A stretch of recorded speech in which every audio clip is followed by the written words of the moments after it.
আমলটির কথা বলতেছিলাম। সালাম ফিরিয়ে মাত্র 10 বার পাঠ করুন, টেনশন নাই, মৃত্যুর পরে হাসতে হাসতে জান্নাতে চলে যাবেন। পাওয়ারফুল একটি আমল।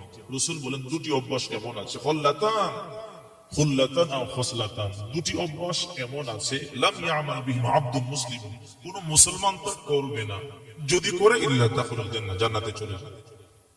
ওহুমা ইয়াসির ওয়া মান ইয়ামাল বিহিমা কলিল, পড়তে বড় সহজ, আমলগুলো বড় সহজ, কিন্তু আমলকারী খুব কম হবে।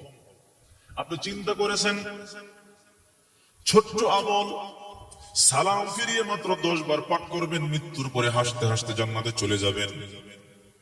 অথচ জান্নাতের পাগল কিন্তু সবাই, কে না চায় জান্নাতে যেতে, সবাই চায়, কিন্তু সবাই কি জান্নাতে যেতে পারবে? না না, যার আমল ভালো, যার উপরে আল্লাহ সন্তুষ্ট, নবীজি সন্তুষ্ট, সে জান্নাতে যাবে, অন্যথায় পারা যাবে না। কারণ কিয়ামতের ময়দানে অত্যন্ত ভয়ঙ্কর অবস্থা হবে, কেউ কাউকে চিনবে না, নিজের মা পরিচয় দিবে না, নিজের সন্তান পরিচয় দিবে না, নিজের ভাই পরিচয় দিবে না, কেউ পরিচয় দিবে না।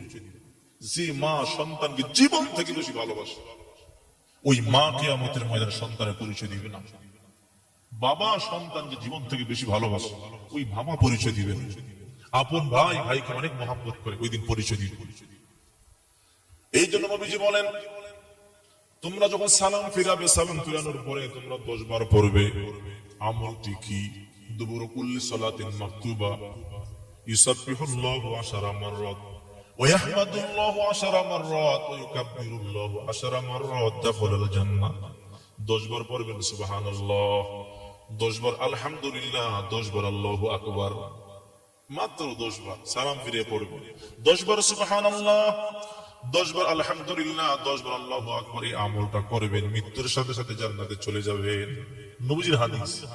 আবার অনেকে বলতে পারেন, হুজুর আমরা 33 বার করে পড়ি সুবহানাল্লাহ, আলহামদুলিল্লাহ, আল্লাহু আকবার, 34 বার পড়ি। হ্যাঁ, সেটাও করতে পারেন, সেটাও হাদিসের আমল। এটা একটা আমল, সেটা ভিন্ন আমল, দুটোই করতে পারেন।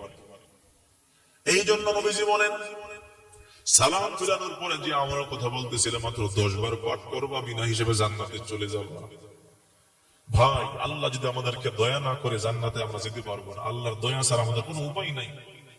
কারণ আমাদের যে অবস্থা, যে গুনাহ আমরা করি, ডানে গুনাহ, বামে গুনাহ, সামনে পিছনে গুনাহ, প্রতিনিয়ত কত কবিরা গুনাহ করতেছি, আল্লাহ মাফ না করলে আমাদের উপায় নাই। এই জন্য বেশি বেশি আমল করা দরকার, আল্লাহর কাছে কান্নাকাটি করা দরকার। আল্লাহ মাফ না করলে উপায় নেই। আল্লাহ যেন আমাদের দোয়া কবুল করেন, আমাদের গুনাহ মাফ করেন, এবং আল্লাহ পাক যেন আমাদেরকে বিনা হিসেবে জান্নাতের, সবাই বলে আমিন।